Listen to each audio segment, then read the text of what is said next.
Man on the Moon is quite a silly book. It's about when Bob goes on the moon and he says there's no such thing of aliens when there is. He's a clever man and he really a little bit silly. He has a really special job.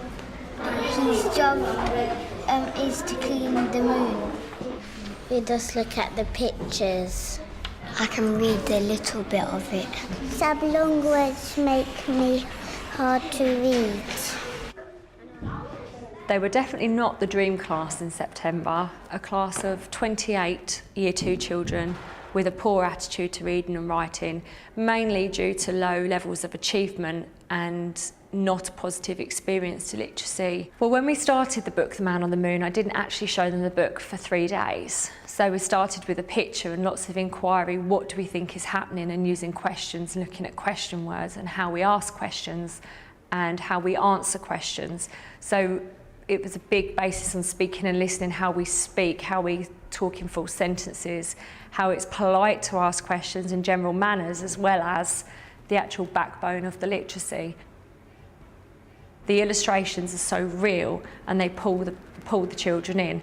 And I think the thing that the children like the best is the reality of Bob being this very normal man who lives in his house, he gets up and he has his breakfast. But then instead of getting in his car or on the train, he then pops off into his rocket and flies to space. I just think as adults we so underestimate what's going on in a picture book, and the amazing thing about working with young children and picture books is how sophisticated they are when it comes to reading the pictures and the words and putting the two together. So you're giving children a chance to feel very confident and very at home in a book, to inhabit a book. How do we know we like books if we've never felt comfortable with one? If all we're going to do is feel that we may not be able to read those dancing little black things on the page, that's very alienating. Stories are told in so many ways. Stories are told by what you bring to them. No story is a flat thing which is the same for everybody. We all respond differently. And then the words tell us what the author wants us to read, though that may not be the only story he wants to tell. Some people say that aliens are responsible for much of the rubbish, but Bob knows that's not true. There's no such things as aliens. Alien. What, sorry? You just skipped the No, you're wrong. There is no such thing as aliens. My teacher thinks there's no aliens in the book, and there's really lots of aliens in the book. They were in craters and they were behind Bob doing silly stuff. There was one next to the kettle. The aliens were in his rocket too. Young children are very skilled at reading pictures. They've been brought up to do that in a sense. I mean, they have to see the world first in pictures. Print is a late comer for them. And so with a book like Man on the Moon, they are able to find an awful lot of the things that the adult won't even really look for. The domestic scene of him standing there with his hoover, just like Mum might be doing at home, except he's actually hoovering around the craters. It's details like that. And then introducing characters like, the aliens are very much at the back of the picture. But a child looking at this spread would think, who are they? They'd start peering there. Children look, they look carefully, and they get so much out of that. It makes a huge difference to a child to have met an author. It's not because they want to meet a celebrity, though they quite like that, but it's about beginning to hear what it is to make a book. And there's nothing, absolutely nothing, like meeting an author to be interested in what they've written. It changes the nature of it. It's not just this thing that comes and this is what the teacher says. It's, I've met the man who made this book.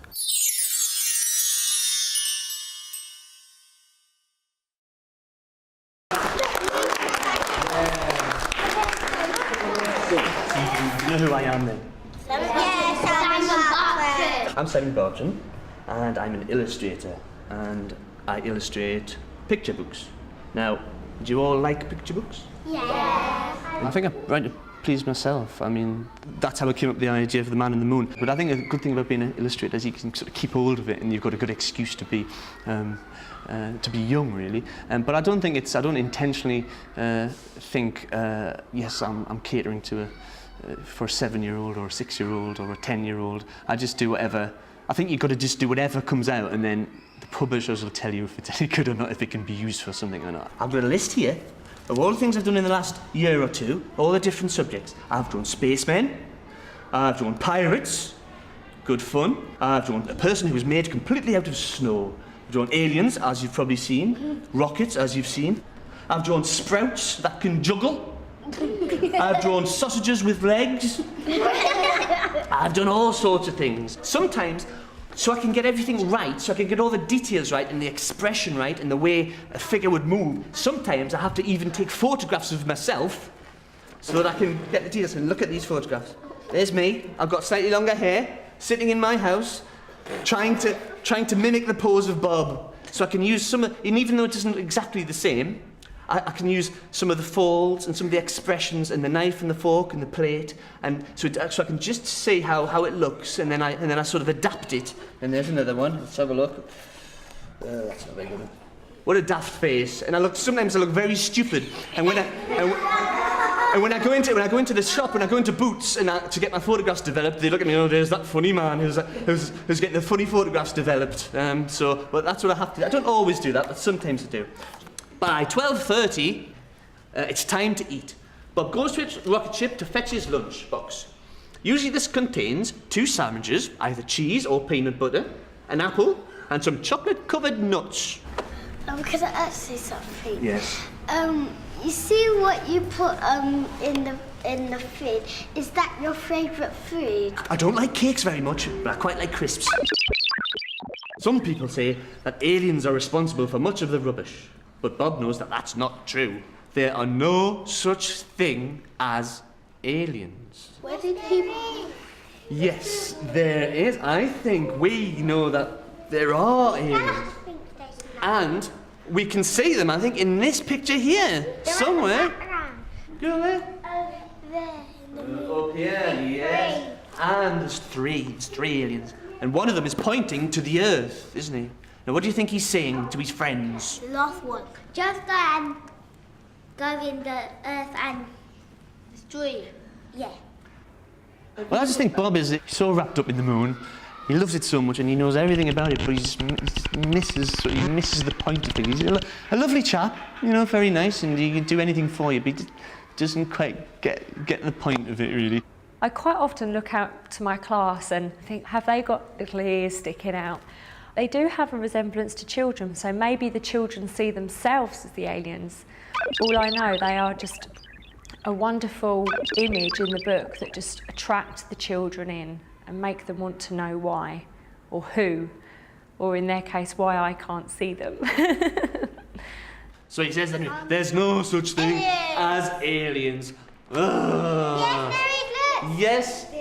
Definitely there are aliens. And now I know because I painted this picture and I can remember doing it. So I know that they're definitely aliens. 1, 2, 3. And they look a bit mischievous, don't they? They look a bit. Do you think do they look nice or do they look scary? No.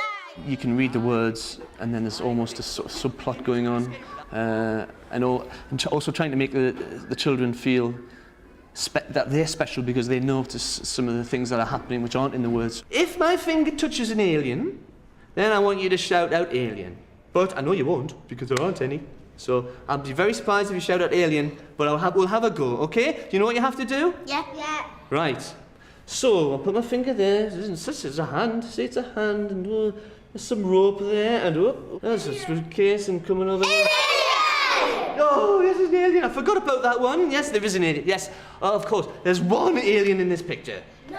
So, Marta, I'll give you the big benefit of the doubt. One more time. Coming up here, and there's the... No. Oh, I forgot about him as well. 2 aliens. Right, let's turn over to the next one. No, there's no more. No, there's no. You're all wrong. One last time, then. There's a picture on the wall and a little flute whistle thing and a football. Oh, it's not an alien. Not an alien. Not an alien. No aliens. No aliens. It's a very clever adult who doesn't feel they have to point everything out so that the child can then build a relationship. And in a sense, in this book, the aliens are the children. So for the children to see them is completely appropriate. I mean, Bob spends his life with these other adults. He spends his life with the men from the moon, and he spends his life looking after the space tourists, and he gives them lessons and all the rest of it. If he doesn't see the aliens, which he appears not to, or not think of them as aliens, then that's absolutely delightful if the adult introducing the book doesn't see them too. And then there's a collusion of adults, but much more importantly, there's a collusion of aliens and children. Seeing the children with Simon Bartram today really made it all come alive, and it put it into context for them. And not all children actually know the process that goes behind the book, or thinks that the people are real, and that they're just normal people, and it sets that sight of achievement for them, thinking maybe I could be an author, maybe I could be an illustrator. My name is Hadja and I like Simon Bartram's book. Can I read the story? Have you written him a letter? Yes. Dear Mr. Bartram, how do you drink your tea? Why did you call the man on the moon Bob? Is your job fun? From Hadja. Dear Mr. Bartram, I like the man on the moon. What do you think about yourself? Where do you get your ideas from Zainab? Dear Mr. Bartram, I like Bob. What do you like to eat from school? It doesn't matter whether you can write 2 pages of the highest standard or whether you are still writing a sentence, that every child feels included. And I think that's what this has done. It's really brought inclusion to a great big sort of pot and mixed it all up together. And by doing that, and the children thinking, I enjoy this, they're not worried about whether they can do it, because they just want to. And I think that's been the biggest thing. It's not about, oh, I can only write 10 words. It's, I really want to say this, how can I write it? And that has been absolutely overwhelming to see that happen. Obviously, I don't want to produce a class of children that can't read and write, but the biggest part of it is they need to enjoy literacy, they need to enjoy books, they need to enjoy writing, they need to understand that it's a form of communication and that they need to have that to skill them for life. And realising that literacy isn't just about words, that it's about pictures, it's about communicating. How we talk to each other is all about literacy. You can flog your heart out teaching at the front of that classroom, but if the children aren't interested, it's a complete waste of time. So I think captivation and imagination is the biggest thing to pull in before we start worrying too much about what book we're told we've got to do or what genre we've got to do. What I would advise from now on is just to